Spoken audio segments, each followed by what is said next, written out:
Ladies and gentlemen, we are witnessing a breaking headline moment that has sent shockwaves through the sports media landscape and placed the future of the WNBA on a razor's edge.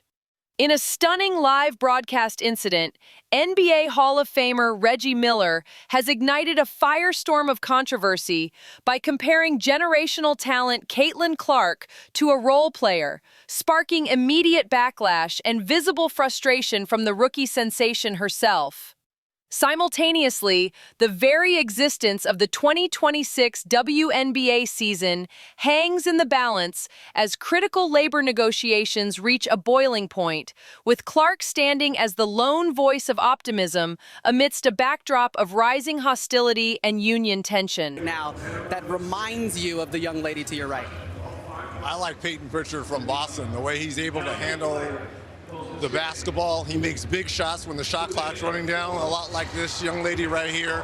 Isn't afraid of the big moment and is a champion like she's soon to be. What about you, Melo? I mean, to me, she nailed it. It would be Luka for me. The way that you're able to play in that open court, to see the vision that you have, to be able to shoot at the drop of a dime, to be able to pull up across half court. You keep the defensive thinking every single time, not knowing what you're going to do. And again, you have that too, and that pick and roll, keeping them in jail, and then understanding how to operate out of that. Not always, you have it. You have it. So I was. There's a new.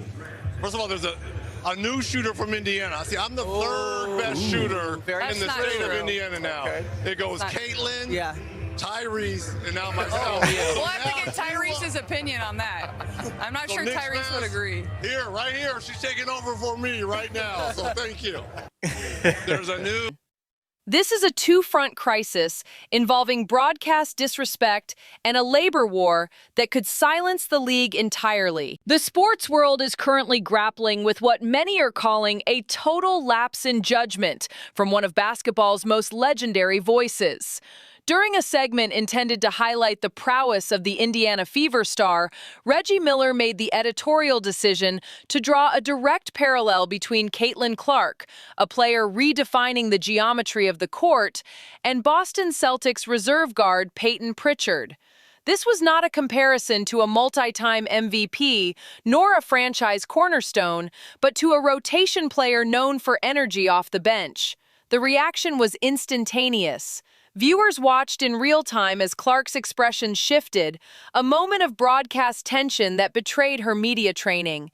The narrative immediately shifted from analysis to insult, raising the question of whether legacy media truly understands the magnitude of the talent they are covering. This incident, however, is merely the surface tremor of a much deeper seismic event occurring behind closed doors. As the league approaches a Monday deadline that could define the next decade of women's basketball, the divergence in rhetoric is stark. While union leadership and veteran players appear poised for a combative showdown with ownership, a stance described by critics as lacking in public relations strategy, Caitlin Clark has taken a distinctly different tactical route. She is projecting supreme confidence and characterizing the upcoming collective bargaining talks as a pivotal, solvable moment. But the data points suggest a volatility that her optimism may not be able to quell.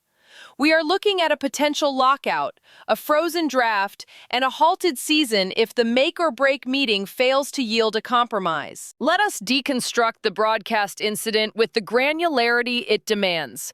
When Reggie Miller sat beside Caitlin Clark, the expectation was a coronation of her shooting ability, a passing of the torch from one Indiana legend to another. Instead, Miller invoked the name of Peyton Pritchard. While Pritchard is a respectable NBA professional who can handle the ball and hit shots when the clock winds down, the juxtaposition was jarring. It stripped Clark of her context as a primary option, a systematic engine, and a global phenomenon, reducing her to the archetype of a gritty role player.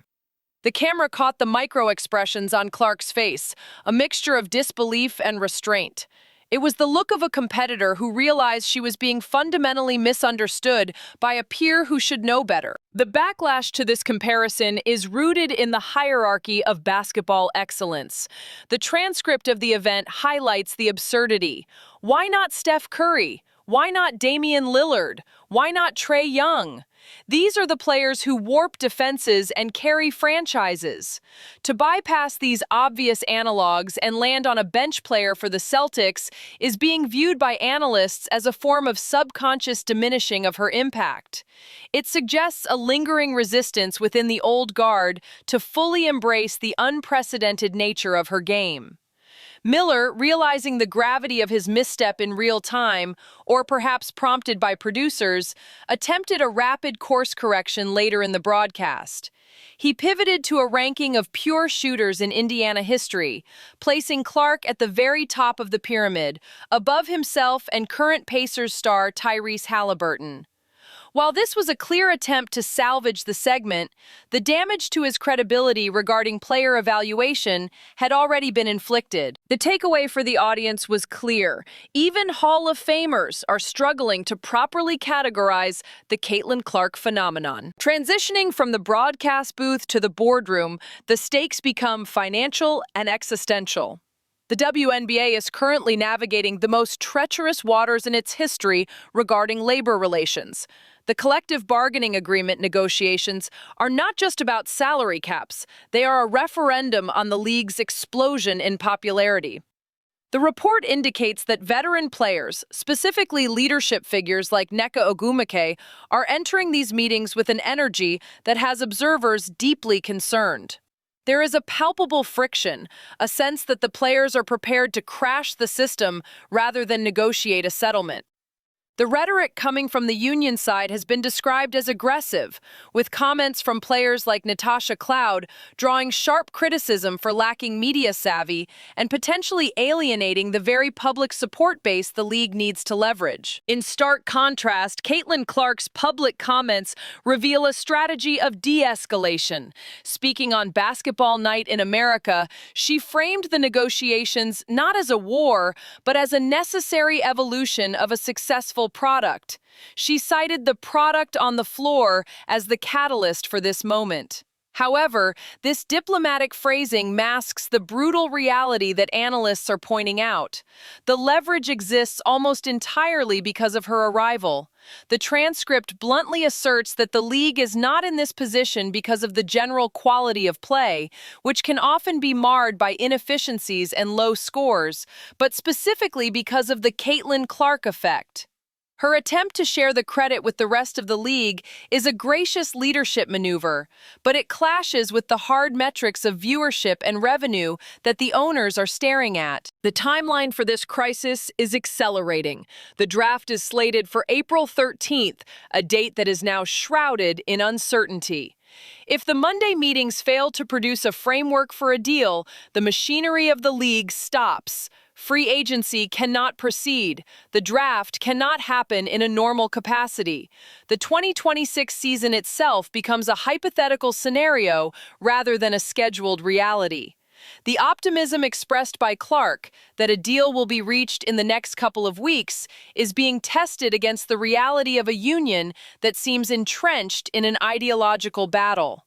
The criticism leveled at the union leadership suggests they are prioritizing making history and achieving a symbolic victory over securing a pragmatic, lucrative deal that keeps the momentum going. This disconnect between the rookie superstar and the veteran leadership is the most critical narrative in women's sports right now. You have the face of the league preaching unity and confidence, effectively trying to calm the market, while the established power brokers of the PA are engaging in what looks like brinksmanship. The fear is that the union could overplay its hand, misreading the public's loyalty, which is largely tied to specific stars rather than the institution of the league itself. If a lockout occurs, the momentum generated over the last 12 months could evaporate, a catastrophic outcome that Clark seems desperate to avoid. The psychological component of the Reggie Miller interaction feeds directly into this larger narrative of disrespect and misunderstanding. Just as Miller failed to properly value Clark's game by comparing her to a role player, there is a fear that the WNBA union leadership is failing to properly value the unique economic moment she has created. Both instances show a fundamental disconnect between the established order and the new reality. Miller sees a scrappy guard, the world sees a superstar.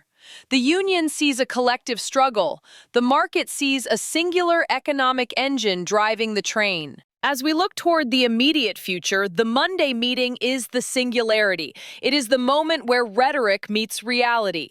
The unrivaled tour stop in Philadelphia revealed the frustration bubbling under the surface among the rank-and-file players, proving that the tension is not manufactured, it is systemic. Clark's confident assertion that "we're going to get something done" is the only thing standing between the fan base and total panic. She is betting on rationality prevailing in a room full of egos and grievances. The scrutiny on the player representatives is at an all-time high.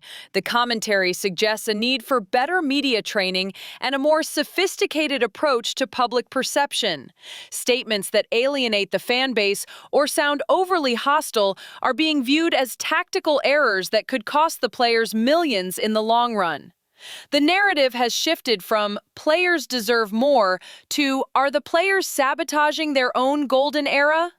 This pivot in public sentiment is dangerous for the union, and it highlights why Clark's diplomatic, poised approach is so vital. She is not just playing point guard on the court, she is playing point guard for the league's public image. Furthermore, Reggie Miller's clumsy attempt to fix his mistake by calling her the best shooter in Indiana highlights the volatility of the current media environment. He realized, perhaps too late, that you cannot treat a player of this magnitude with casual comparisons. The walkback was significant because it acknowledged the hierarchy. He placed her above himself, a Hall of Famer, and above Halliburton, the current NBA face of the city. This correction validates the outrage. It was an admission that the initial comparison was not just wrong, but borderline offensive to the skill level being displayed. It serves as a microcosm for the entire WNBA ecosystem. The old guard must quickly learn to respect the new scale of the game, or they risk looking obsolete. The convergence of these two stories, the broadcast slight and the labor fight, paints a picture of a league experiencing growing pains of the highest order. The tension is the result of rapid expansion, massive influxes of attention, and the friction that comes when old paradigms are shattered by new realities. Caitlin Clark is at the center of both storms. She is the target of the poor comparisons, and she is the shield protecting the league from a labor disaster. Her ability to navigate the disrespect from legends like Miller, while simultaneously navigating the geopolitical minefield of the CBA talks, demonstrates a level of maturity that far exceeds her rookie status. We are watching a negotiation for the soul of the sport. Will the league capitulate to internal infighting and blow the biggest lead they've ever had? Or will the optimism of their biggest star manifest a deal that secures the future? The draft date of April 13th looms like a ticking clock. Every day that passes without a deal increases the anxiety of the fan base and the likelihood of a disruption. The owners have reportedly made concessions, increasing money and percentages, signaling a willingness to get a deal done. The spotlight now shifts entirely to the Players Association. The question is no longer about what the owners will give, but what the players are willing to accept to keep the game alive. In the end, the image of Caitlin Clark biting her tongue while Reggie Miller compared her to Peyton Pritchard is the defining visual of this era. It represents the patience required by the new generation as they wait for the old guard, both in the media and in the union leadership, to catch up to the reality of what is happening. The revolution is televised, but the commentary is lagging behind. As we await the results of the Monday summit, one thing is undeniably clear. The patience of the public, and perhaps of Clark herself, is not infinite. The vision must be kept, but the time for games is over. The deal must be done, and the respect must be given. The future of the sport depends on it.